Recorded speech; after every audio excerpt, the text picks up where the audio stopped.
माननीय सदस्यगण, ये सदन 1975 में देश में आपातकाल इमरजेंसी लगाने के निर्णय की कड़े शब्दों में निंदा करता है। इसके साथ ही हम उन सभी लोगों की संकल्प शक्ति की सराहना करते हैं जिन्होंने इमरजेंसी का पुनः विरोध किया, अभूतपूर्व संघर्ष किया और भारत के लोकतंत्र की रक्षा का दायित्व निभाया। भारत के इतिहास में 25 जून 1975 के उस दिन को हम हमेशा काले अध्याय के रूप में जाना जाएगा। इस दिन तत्कालीन प्रधानमंत्री श्रीमती इंदिरा गांधी ने देश में इमरजेंसी लगाई और बाबा साहब अंबेडकर द्वारा निर्मित संविधान पर प्रचंड प्रहार किया था। भारत की पहचान पूरी दुनिया में लोकतंत्र की जननी के तौर पर है। भारत में हमेशा लोकतांत्रिक मूल्यों और वाद संवाद का समर्थन हुआ, हमेशा लोकतांत्रिक मूल्यों की सुरक्षा की, उन्हें हमेशा प्रोत्साहित किया गया।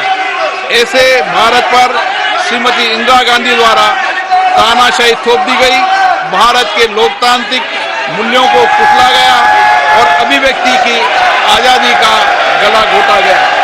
इमरजेंसी के दौरान भारत के नागरिकों के अधिकार नष्ट कर दिए गए, नागरिकों से उनकी आजादी छीन ली गई। ये वह दौर था जब विपक्ष के नेताओं को जेल में बंद कर दिया गया, पूरे देश को जेल खाना बना दिया गया। तब की तानाशाही सरकार ने मीडिया पर अनेक पाबंदियां लगा दी गई थी, न्यायपालिका की स्वतंत्रता पर अंकुश लगा दिया गया था। इमरजेंसी का वह समय हमारे देश के इतिहास में अन्याय काल का एक काला खंड था। आपातकाल इमरजेंसी लगाने के बाद उस समय कांग्रेस सरकार ने कई ऐसे निर्णय किए जिन्होंने हमारे संविधान की भावनाओं को कुचलने का काम किया। पूर्व और निर्दयी maintenance of internal secretary act Misa में बदलाव करके कांग्रेस पार्टी ये सुनिश्चित किया कि हमारी अदालतें मीसा के तहत गिरफ्तार लोगों को न्याय नहीं दे पाए। मीडिया को सच लिखने से रोकने के लिए parliament president production of publication refill act, press council refill act और prevention of publication of objectional matter act लाए गए। इस काले खंड में संविधान में 38वां, 49वां, 40वां, 41वां, 42वां संविधान संशोधन किया गया। कांग्रेस सरकार द्वारा किए गए संशोधन का लक्ष्य था सारी शक्तियां एक व्यक्ति के पास आ जाए, न्यायपालिका पर नियंत्रण हो, संविधान के मूल सिद्धांत खत्म किए जा सके। ऐसा करके नागरिकों के अधिकारों का दमन किया गया और लोकतंत्र के सिद्धांतों पर आघात किया। इतना ही नहीं, तत्कालीन प्रधानमंत्री श्री इंदिरा गांधी ने कमिटेड ब्यूरोक्रेसी और कमिटेड जुडिशरी की बात कही, जो उनकी लोकतंत्र विरोधी रवैये का एक उदाहरण है। इमरजेंसी अपने साथी ऐसे असामाजिक और तानाशाही की भावना से भयंकर चुनौतियों को लेकर आई, जिसने गरीबी, दलित और वंचितों को तबाह कर दिया। इमरजेंसी के दौरान लोगों को कांग्रेस सरकार द्वारा जबरन थोपी गई अनिवार्य नसबंदी का, शहरों में अतिक्रमण हटाने के नाम पर मनमानी का और सरकार की कुनीतियों का प्रहार झेलना पड़ा।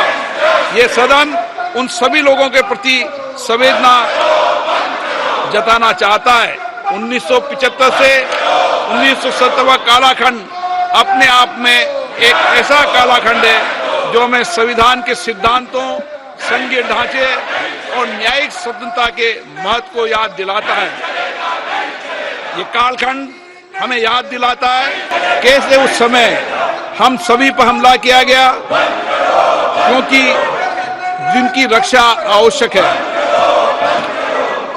ऐसे समय में जब आपातकालीन इमरजेंसी के 50वें वर्ष में हम प्रवेश कर रहे हैं, ये 18वीं लोकसभा बाबा साहब अंबेडकर द्वारा निर्मित संविधान को बनाए रखने, इसकी रक्षा करने और इसे सुरक्षित रखने की अपनी प्रतिबद्धता को दोहराती है। हम भारत में लोकतंत्र के सिद्धांत, देश में कानून का शासन और शक्तियों का विकेंद्रीकरण अक्षुण्ण रखने के लिए प्रतिबद्ध हैं। हम संवैधानिक संस्थाओं में भारत के लोगों की आस्था और उनके अभूतपूर्व संघर्ष, जिनके कारण इमरजेंसी का अंत हुआ और एक बार फिर संवैधानिक शासन की स्थापना हुई, उनकी सराहना करते हैं। 1975 में आज 26 जून के दिन ही देश इमरजेंसी की क्रूर सच्चाइयों का सामना करते हुए उठा था। 1975 में आज के दिन कैबिनेट ने इमरजेंसी का पोस्ट फैक्टो रेक्टिफिकेशन किया था। इस तानाशाही और असंवैधानिक निर्णय पर मोहर लगाई थी। इसलिए हमारी संसदीय प्रणाली अनगिनत बलिदानों के बाद मिली दूसरी आजादी के प्रति अपनी प्रतिबद्धता को दोहराने के लिए आज के प्रस्ताव किया जाना आवश्यक है। अब हम ये जानते हैं कि हमारी युवा पीढ़ी लोकतंत्र के इस काले अध्याय के बारे में जरूर जानना चाहिए। इमरजेंसी के दौरान गैर कानूनी गिरफ्तारियां, सरकारी प्रताड़ना के चलते अनगिनत लोगों को यातनाएं सहनी पड़ी थी। उनके परिवार उनको असमित कष्ट उठाना पड़ा था। इमरजेंसी ने भारत के कितने नागरिकों का जीवन तबाह कर दिया था, कितने लोगों की मृत्यु हो गई थी। इमरजेंसी के इस काले खंड में कांग्रेस की तानाशाह सरकार के हाथों अपनी जान गंवाने वाले भारत के ऐसे कर्तव्यनिष्ठ और देश में प्रेम करने वाले नागरिकों की स्मृति में हम सब 2 मिनट का मौन रखते हैं।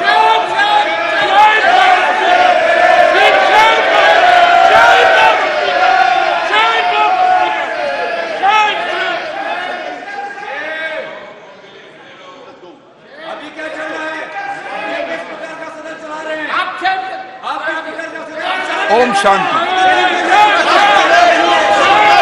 सभा की कार्रवाई दिनांक 27 जून 2024 को राष्ट्रपति के अभिभाषण की समाप्ति के आधे घंटे के पश्चात के लिए स्थगित की जाती है।